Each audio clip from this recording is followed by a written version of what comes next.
প্রতিদিন করার মতো কিছু ছোট ছোট আমলে সালে শিখিয়ে দিবেন।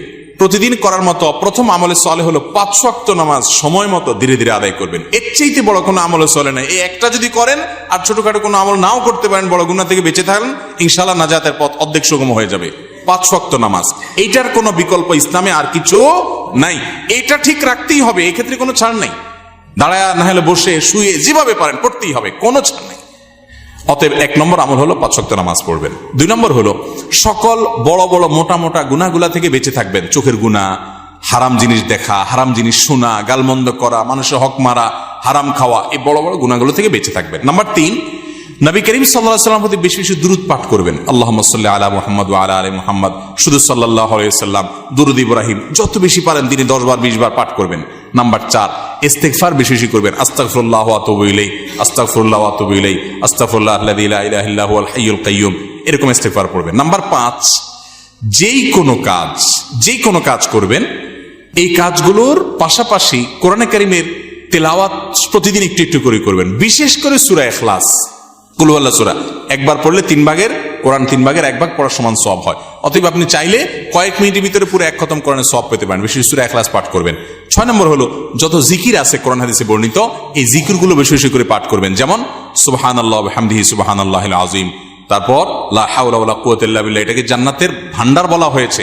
তারপর আপনার দুরূদ ইব্রাহিমের পাশাপাশি অন্যান্য সাধারণ দুরূদ তো পড়বেনই।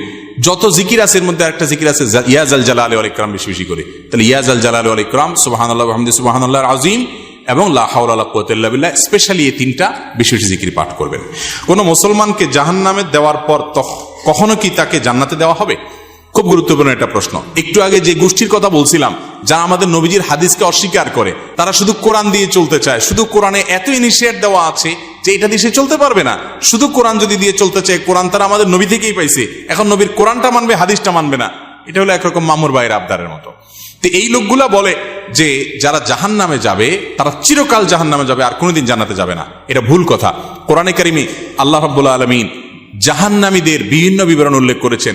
অনেক পাপের কারণে জাহান্নামে স্থায়ী থাকার কথা বলেছেন, কিন্তু এগুলো সম্পর্কে খোদ নবী করিম সাল্লাল্লাহু আলাইহি ওয়াসাল্লাম কি ব্যাখ্যা দিয়েছেন, যার পরে কোরআন নাজিল হয়েছে, যাকে আল্লাহ পাঠিয়েছেন আমাদের কাছে, সেটা তারা জানার চেষ্টা করে না। বুখারী সহ বিভিন্ন হাদিসের কিতাবে বর্ণিত হয়েছে সন্দেহাতীত ভাবে যে নবী করিম সাল্লাল্লাহু আলাইহি ওয়াসাল্লাম জাহান্নাম থেকে সর্বশেষ উদ্ধার হওয়া ব্যক্তি কিভাবে উদ্ধার করা হবে সে বিবরণ দিয়েছেন। যে তাকে জাহান্নাম থেকে উঠানো হবে, জান্নাতের কাছে আনা হবে, সে চাইবে আমাকে কাছে নিলেই হবে, ভিতরে নেওয়া লাগবে না, এবারে সে ভিতরে যেতে চায়, বিস্তারিত বিবরণ আছে। এখান থেকে বোঝা যায় যার অন্তরে ঈমান আছে সে যত অপরাধী করুক শাস্তি হবে হয়তোবা, কিন্তু একটা সময় তার অপরাধের শাস্তি মেয়াদ শেষ হলে আল্লাহ তাআলা তাকে জান্নাতে আনবেন ইনশাআল্লাহ।